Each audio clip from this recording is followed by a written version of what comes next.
രണ്ടുപേരും രണ്ട് വഴിക്കായി. ഒരക്ഷരം പോലും തെറ്റിയില്ല. പെണ്ണുണ്ടായാലേ ജീവിക്കാൻ പറ്റത്തുള്ളൂ. എനിക്ക് പെണ്ണ് വേണ്ട. എന്നെ അവൾ ഇഷ്ടമല്ലെന്ന് പറഞ്ഞു കഴിഞ്ഞാൽ അവക്ക് പോയി. സാരില്ലടാ.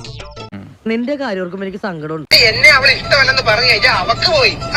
എനിക്കോ സങ്കടമോ എന്ന് വെച്ച് സങ്കടപ്പെടാൻ ഞാനൊരു അൽഫാം മേടിച്ചാൽ കഴിക്കും, അത്രേ ഉള്ളൂ. വിശ്വസിക്കരുതടാ, ലോകത്തോരെ പെണ്ണിനെ വിശ്വസിക്കരുത്.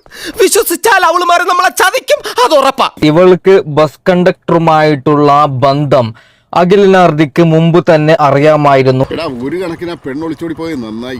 അവള് ആ സമയത്ത് പറഞ്ഞത് ബസ് കണ്ടക്ടർ എന്റെ പിന്നിൽ വരുന്നു അഖിലേട്ട എന്നാണ്. ഇവളെ പെണ്ണിന്റെ കൂട്ടത്തിൽ പെടുത്താൻ പറ്റില്ല, യക്ഷി. ഞാൻ ഈ 5000 രൂപ കൊണ്ട് നാട് വിട്ടെന്ന് വിചാരിക്കും. അപ്പൊ ചേട്ടൻ എന്തോ ചെയ്യും? അങ്ങനെ ഉണ്ടെങ്കിൽ ഞാൻ 5000 ഒരു 5 ലക്ഷം തരാം. പിന്നെ തിരിച്ചിങ്ങോട്ട് വരാതിരുന്ന സനുവിന്റെ വീഡിയോ ഞാൻ കണ്ടു. അമേസിംഗ് വർക്ക് കേട്ടോ. ഭയങ്കര അത്ഭുതമാണ് ഇങ്ങനെയൊക്കെ കഴിവുള്ളത്. എന്തായാലും നന്നായിരിക്കട്ടെ. Wish you all the best. അങ്ങനെ തോറ്റു കൊടുക്കാൻ ഞാൻ ഉദ്ദേശിച്ചില്ല. എനിക്കൊരു വിഷമമില്ല എന്നവളറിയില്ല.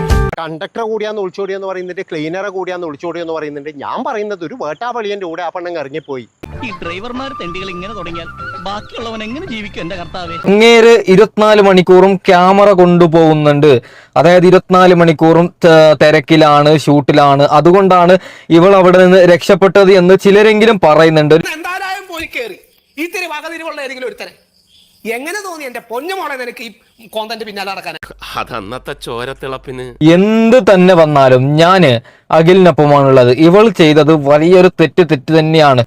ഇതിപ്പോ ഒരു മലമറിക്കുന്ന സംഭവം ഉണ്ടായി കഴിയുമ്പോൾ അതിന്റെ ഹാങ് ഓവർ 2 ദിവസം ഉണ്ടാവും. അത് കഴിയുമ്പോൾ വേറെ ഏതെങ്കിലും പുതിയ മലമറിക്കുന്ന സംഭവം ഉണ്ടാകുമ്പോൾ ആൾക്കാർ ഈ മല വിട്ടിട്ട് ആ മലയുടെ പിറകെ പോകും, അത്രേ ഉള്ളൂ.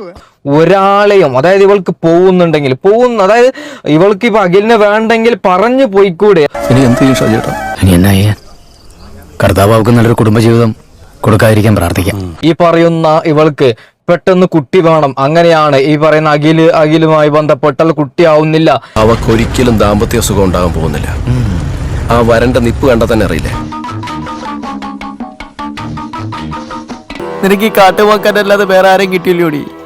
Okay bye. പോയിട്ട് വരാം.